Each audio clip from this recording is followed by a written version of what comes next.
দুই একটা উপকরণ এদিক ওদিক করে দিলে আর একটা উপকরণ যোগ করে দিলেই এই বরবটি ভর্তাটা সাধারণ থেকে অসাধারণ হয়ে যাবে। হ্যালো এভরিওয়ান, আসসালামু আলাইকুম। আমি ইভা আবারও চলে এসেছি আপনাদের মাঝে আরও একটি নতুন রেসিপি নিয়ে। আশা করি আমার রেসিপিটি আপনাদের সবার কাছে ভালো লাগবে। আজকে আমি আপনাদের জন্য নিয়ে এসেছি বরবটির একটা দুর্দান্ত ভর্তা। আর এই ভর্তাটা এতটা ইউনিক যে যে খাবে সেই কিন্তু এই ভর্তাটার প্রেমে পড়ে যাবে। যারা ভর্তা লাভার আছো তারা কিন্তু এই ভর্তাটা একবার হলেও ট্রাই করতে পারো। আর যারা ট্রাই করবে তারা নিজেরাই বুঝতে পারবে যে এই ভর্তাটা কতটা অসাধারণ। বরবটি ভর্তা করার জন্য এখানে আমি কিছুটা পরিমাণ বরবটি এভাবে ছোট ছোট করে কেটে নিয়েছি। আর এবারে এগুলোকে পানি দিয়ে ভালো করে ধুয়ে অল্প পরিমাণ পানি দিয়ে এতে সামান্য লবণ এবং হলুদ দিয়ে একটু সিদ্ধ করে নেব। আর বরবটিটা যেহেতু সিদ্ধ হতে বেশি একটা সময় লাগে না, একটু সিদ্ধ করে নিলে ভর্তাটা বেশি সফট হবে, ভালো হবে। তো পানিও শুকায় যাবে, বরবটিটাও সিদ্ধ হয়ে যাবে। এই তো এরকম অবস্থায় এটা নামিয়ে নিতে হবে। আর এবারে ফ্রাই প্যানে আমি কিছুটা পরিমাণ শুকনা মরিচ ভেজে নিচ্ছি। আর ভর্তার জন্য শুকনা মরিচটা একটু বেশি করে নিতে পারেন আপনারা, ঝালটা বেশি হলে ভর্তাটা মজা লাগে। আর একই ফ্রাই প্যানে এবারে আমি দিয়ে দিচ্ছি ছোট্ট একটা আলু এভাবে কয়েক পিস করে কেটে নিয়েছি, একটা টমেটো দিয়ে দিচ্ছি। আর এখানে আমি পেঁয়াজ কুচি এবং রসুন কুচি দিয়ে দেব। এই ভর্তাটা বানানোর জন্য কিন্তু বেশি একটা উপকরণ লাগে না, ঘরে যা থাকে সেটা দিয়েই কিন্তু হয়ে যায়। আর এগুলোকে আমি একটু নাড়াচাড়া করে 2 থেকে 3 মিনিট একটু ভেজে নেব। যেহেতু আলুটা সিদ্ধ হতে একটু সময় লাগে, এই জন্য এগুলোকে আমি আগে ভেজে নেব। আর এই পর্যায়ে কিন্তু আমি লবণ দেইনি, লবণটা কিছুটা পরে দিতে হবে, আগে লবণ বাদেই এভাবে একটু ভেজে নিতে হবে।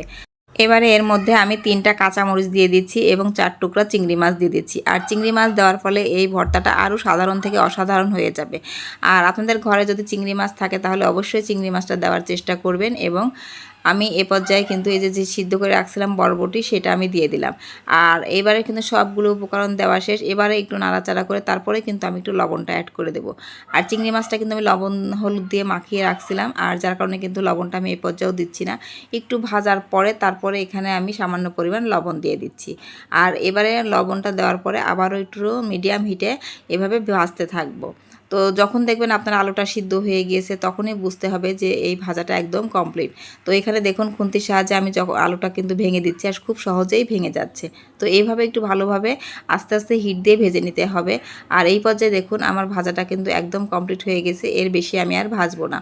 তো এরকমভাবে যদি ভেজে নিয়ে একটু সামান্য কয়েকটা উপকরণ দিয়ে আর ঘরে যা থাকবে সেটা দিয়ে যদি এই বরবটি ভর্তাটা করা হয় তাহলে কিন্তু খুবই মজা হয়। তো এবারে আমি চলে যাচ্ছি শিলপাটাতে। আর শিলপাটায় ভর্তা মানেই তো অসাধারণ। তো আমি বেশিরভাগ সময় এই শিলপাটায় ভর্তাগুলো করে থাকি।